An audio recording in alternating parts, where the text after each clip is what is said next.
সকালবেলা ঘুম থেকে উঠে ছেলেকে বললাম একটা বনকান্তির যে ফরেস্ট আছে সেই ফরেস্টের মুখে আমাকে একটু পৌঁছে দিয়ে আসতে। যথারীতি ছেলে সেখানটা আমাকে পৌঁছে দিয়ে আসলো এবং তারপরে বনের ভিতরে ঢুকলাম। ঢুকে এই যে ট্রেলারের এখানে চলতে শুরু করলাম। দেখতে লাগলাম এর সৌন্দর্য।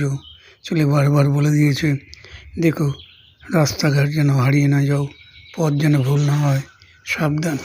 আমি সেইভাবেই চেষ্টা করলাম, তবু দু একবার পথ ভুলে গেছিলাম। আপনারা দেখতে থাকুন।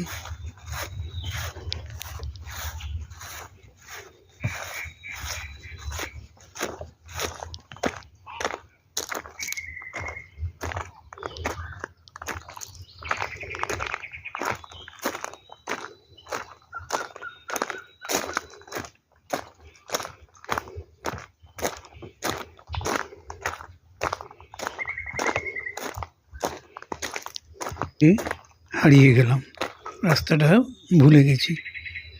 আবার খুঁজতে শুরু করলাম, দেখা যাক কোথায় গিয়ে রাস্তা পাই।